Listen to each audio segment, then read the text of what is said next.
यिर्मयाह के 16 के 4 से पढ़िए तो। उनके विषय यहोवा यह कहता है, वे बुरी बुरी बीमारियों से मरेंगे, उनके लिए कोई छाती न पीटेगा, न उनको मिट्टी देगा, वे घुटने के ऊपर खाट नहीं पड़े रहेंगे। वे तलवार और महंगी से मर मिटेंगे और उनकी लुटें आकाश के पक्षियों और मैदान के पशुओं। आमीन आमीन हालेलुया। चाहते मेरे प्रियो यहोवा यिर्मयाह से कह रही है, यिर्मयाह को नहीं भर सकता था, हालेलुया, परमेश्वर के दास था, हालेलुया। तो उसने कहा उनके विषय में यहोवा यह कहते हुए बुरी बुरी बीमारी से क्या करेंगे, वे मरेंगे। मतलब बहुत प्रकार की बीमारी से क्या करेंगे, उस समय मरेंगे, हालेलुया। ना उसके लिए कोई छाती पीटेगा, ना उसके लिए कोई रोटी बांटेगा, तो उसे कोई शोक में दिलासा देने के लिए नहीं जाएगा। और ऐसे ही मेरे प्रिय अभी हुआ था, मरीज जब फैला था तो क्या कोई किसी के लिए रोटी बांट रहे थे, क्या किसी के मरने को रोटी बांट रहे थे, क्या नहीं, हालेलुया। वो गोबर के नहीं, जैसे गोबर रोड में पड़े तो वैसे लाश पड़े रहते थे, तो कोई किसी को मिट्टी नहीं देता था। क्या दे रहा था क्या उस समय, वो तो खुद अपने जान के फिक्र में, अपने जान के डर में वो घर में घुसे तो कहाँ मिट्टी दे जाएगा।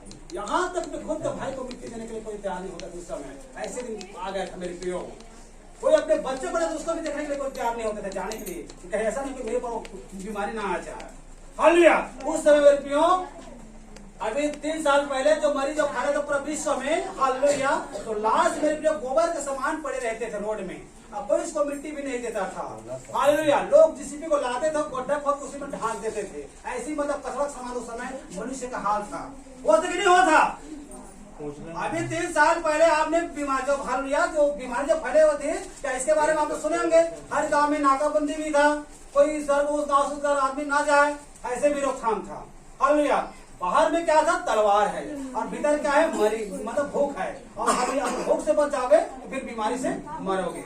बस तीनों चीज से परमेश्वर ने मारने के लिए ठान लिया, क्योंकि उसके आगे उल्लंघन किया, उसकी व्यवस्था को तोड़ दिया, इसीलिए हालेलुया, इसलिए परमेश्वर का प्रकोप और परमेश्वर गुस्सा, हालेलुया, उसके लिए भड़का हुआ था, आमीन, हालेलुया। पूरा एक जगह नहीं, पूरा भारत में नहीं, पूरा विश्व में एक कहर मचा हुआ था, हालेलुया। और हर गांव में, हर देश में आज आदमी का जैसे रोड में गोबर पड़े रहते थे, वैसे मनुष्य का लाश रोड में पड़े रहते थे।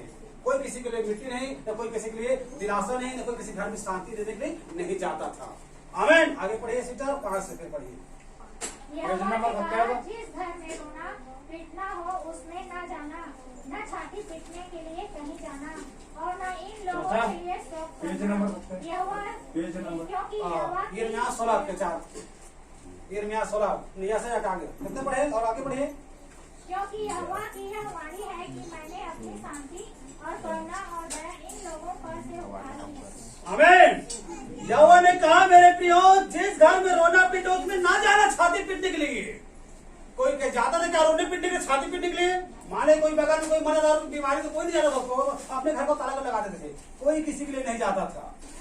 ऐसे दिन हुआ था, भी घटना हुआ था मेरे प्रियो, जो कोई किसी ने छाती नहीं पीटा था, आमीन। तो उसने कह दिया, हालेलुया, तो उसके लिए शोक करना, क्योंकि यह वाणी में अपने शांति करोड़ों दया इन लोगों में से मैंने उठा लिया है, हमारे पाप की वजह से, हमारे गुनाहों की वजह से और हमारी गलती की वजह से परमेश्वर अपने मुख को फेर लिया, हालेलुया। मेरे प्रियो, अगर ऐसे पाप करते रहोगे, ऐसे पाप में जीवन व्यतीत करते रहोगे, तो परमेश्वर आपको कुछ अनुग्रह नहीं करेगा। और हम बाद में ये नहीं कहेंगे प्रभु पर हम दोष लगाते हैं, प्रभु पर हम इल्जाम लगाते हैं, हालेलुया। लेकिन नहीं, आप आपके चुनाव और आपके फैसले की वजह से आप बीमारी को बुलाते हो, हालेलुया। मेरे प्रियो, तो उस समय कोई किसी घर में दिलासा देने नहीं जाता था, न कोई रोटी बांटने नहीं जाता था, न कोई हालेलुया शांति देने कोई नहीं आता था, न उस समय न तो मुंडन होता था, न कोई दाढ़ी बनाता था, सब लोग अपने अपने घर में ताला लगा के घर में मास्क लगा के खड़े रहते थे, बैठे रहते थे। कोई दुकान में जाता था, डर के दुकान का सामान लेना भी मुश्किल पड़ता था, हालेलुया। वो तो नहीं हुआ था।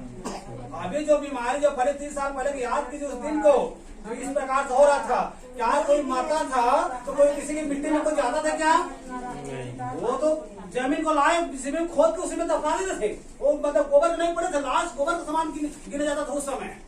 अभी फिलहाल कहर रुक गया, इसलिए अब आज मनुष्य का अहमियत मनुष्य का गिनती में आ रहे हैं। उस समय मनुष्य गोबर का सामान पड़े हुए थे। इटली चाइना में जाकर देखिए कितने सारे आदमी मर गए, हालेलुया, कोई किसी को मिट्टी नहीं दिया, यहाँ से अपने भाई को भाई कोई लाश नहीं उठाया, हालेलुया। ऐसे मेरे कंडीशन, ऐसी परिस्थिति अभी हुआ था, आमीन, हालेलुया। उस समय प्रियो, हालेलुया, आगे बाइबल बोलती है इस कारण इस देश के छोटे बड़े सब मरेंगे, ना उसको कोई मिट्टी दे जाएगी, ना लोग छाती पीटेंगे, ना अपने शरीर चीरेंगे। हालेलुया। इसका मतलब मेरे को ये नहीं कि गरीबी लोग बीमारी मरे नहीं, मतलब धनवान भी और गरीब दोनों में सब मरे हैं। जो भी परमेश्वर के आगे को तोड़े, परमेश्वर आगे को उल्लंघन किया, वो सब लोग मर चुके हैं। इसका मतलब नहीं गरीब पर भी बीमारी नहीं, वो सभी पर बीमारी लागू था, हर एक पर वो था। जितने परमेश्वर के आगे को उल्लंघन किया, जितने परमेश्वर के आगे को व्यवस्था को तोड़ा, उन सब पर एक कहर आया था। कंगाल भी और धनवान भी सब उस समय मारे गए।